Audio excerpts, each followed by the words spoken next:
Hey y'all, it's Andrew Reed with Panther Creek Mushrooms, and today I just wanted to go over a quick, another strain video. Actually, before I go over this, hey Jackie! Come here for a second. You mind if I have you on the video? No. Like, even just voice is fine, but what's your new favorite mushroom? Old Road. Old Road. 100%. Okay, there we go. That's the new strain for today. Thank you, Jackie. Absolutely. So, the Old Road is this oyster right here, and maybe he guessed it. I don't know. I will say that I tried this mushroom, and it was like eating silk. It was so incredible. I've never had a mushroom so fine textured. And I feel like I keep saying that about these new oysters, but this one has just blown every other mushroom out of the water as far as flavor and texture goes. Like, it's the full package combined. I tried it and I came in and I was just over the moon about it. And as I came in, I noticed on the Discord, Ben had written out a whole description of some of the oysters that he's been cooking up recently in meals at night. And he was just talking about, you know, the N&G oyster was really, really good, but it was more like a traditional oyster with the hard stems. And then he was talking about the beach oyster with that satin cap and how he really liked it, but it was kind of like, after all of the satiny, fleshy texture, that it was just kind of like, okay, it was a good oyster, but it wasn't like, did not, you know, reset the world for him. He's like, but the Old Road, my goodness, the Old Road has just completely changed everything. It has shot up to the top as being his favorite to eat. Well, I read that and then walked in, and then Jackie's like, oh my gosh, did anybody else eat the Old Road oyster? That thing is like my absolute favorite to eat. So this thing is quickly becoming our absolute favorite mushroom to eat, hands down. I mean, this thing is complete package as far as texture and flavor. Now on yield, we're going to go out here in just a moment and I'm going to show you guys our sheets for the yields, but I'll pick this mushroom and then we'll carry it out and we'll get a nice weight on it. And I've got some B-roll just to kind of show you how it looks and how it grows in our grow room, to give you kind of a baseline comparison. I will say that you've got mushrooms like this, when it starts off in pin form, it looks more like a normal oyster in pins.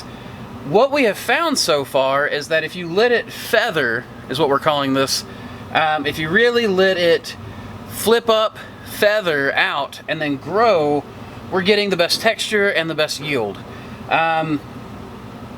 It does have a slightly shorter shelf life than some other oysters, so I don't think that this would be a good strain to sell to distributors. But if you're selling at farmers markets, CSAs, or straight to your restaurants, this may be the oyster to try. It is incredibly easy to grow, and it has just blown my mind away as far as texture and taste. So maybe don't try this on your first one, right? Because now it might ruin every other oyster for you. Yeah, let's go pick this and I'll show you guys some notes on it.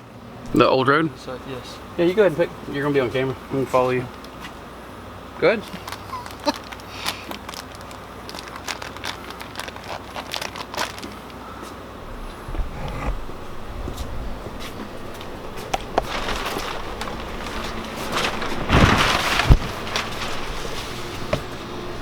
Wait. Let me get that. Let's tear it out. All right. 1.27. So everybody, this is Jackie. Jackie, you want to say hi? Hello. Hi. Can I ask you a question real quick? Yes. How many of those oysters that were on that sheet, are they pretty young picked? Like the ones that are less than 1 pound? Most all of them. Yeah. Okay. Yeah, most all of them. Would you say that's a pretty good average right there that we're getting? Yes, absolutely. Okay. Definitely. So what about 1.2 pounds? So it's still not a great yield, but I mean, as far as it fitting in a box, if you want to just go ahead and throw that in. So I mean, talking what, 4 or 5 clusters from a block, that'll make, from 4 or 5 blocks, that'll make a full box. Absolutely. So if you're selling by volume, it works out pretty well for us. Wait, because we did Tuesday. what? We picked a whole ton of these on Tuesday. Oh, gotcha. Of these Old Roads. That's when most of these were picked. We picked some Friday, but I think it was only like, I don't know, maybe 5. Okay, so it was really just picked to make orders? Right. Yeah. I hate that because it kind of skews our archive numbers. It does. It does. But it's all right. Working farm. Yeah. Exactly. Oh, so I realized that I finished the video and I didn't really talk much about comparison strains with this video, or with this oyster, I mean. This oyster has that king blue trait to it where the stem is the same texture the mushroom is the same texture from cap to stem, I mean, all the way down to the base, so the entire mushroom is usable.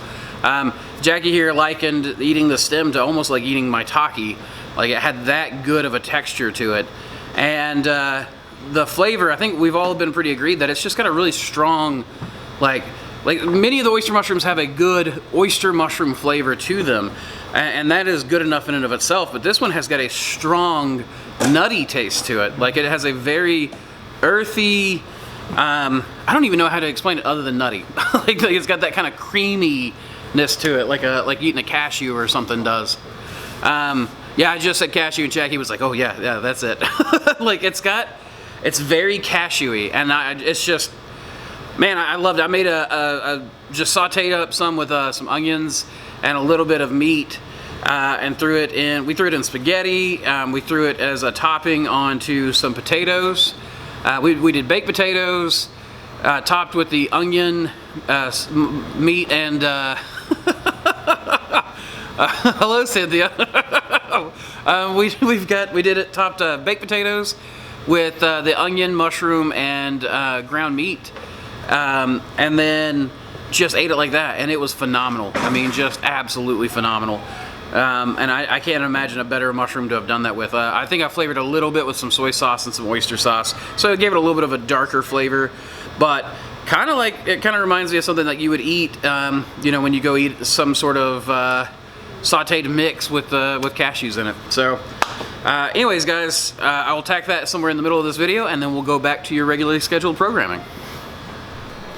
All right, so as you guys can see, it's a beautiful oyster, really unique color to it, and I mean, again, just the texture, it's like eating silk for me, and it's quickly becoming everyone's favorite oyster. The one thing that I don't like about it is the yield, but that's pretty common with wild oysters. They've not been selectively bred for yield like most of your commercially grown strains. So, you know, with maybe some selective breeding, maybe we can keep that texture and also have better weights as well. But I mean, even then, off of a 12-pound block for your first flush, not counting your second flushes, you know, you're getting about, what is it, 1.25 pounds, so a pound and a quarter. That's not bad. Historically, that's not bad. It's a little on the low side compared with a lot of modern strains, but I mean, for the texture and the flavor that you get, it is absolutely worth it. It more than makes up for it. And if you're selling this one by volume, like we sell by volume, then you're more than making your money back on this thing. So I highly recommend this strain. It's about to be listed on the website. In fact, it's already listed by the time this video comes out.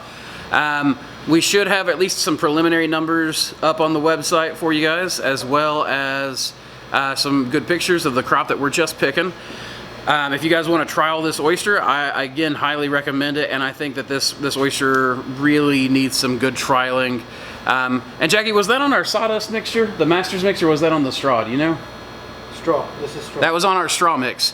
So we haven't trialed it out on the Masters mix yet. We're using, our straw is roughly 50-50 mix of straw pellets and soybean hull pellets. So it may be that this strain, being a wild strain and better accustomed to wood, would actually perform better on the Masters mix itself. So we're going to give that a go as well. But if you guys have any, excuse me, if you have any questions about the strain, please leave them in the comments below. Give us a good thumbs up button if you like this video, and please hit subscribe, because that actually helps me more than pretty much anything else, is just being subscribed to me. And I've noticed a big chunk of you guys are not subscribed. The link for this strain will be down below, and as always, y'all, keep spawning culture.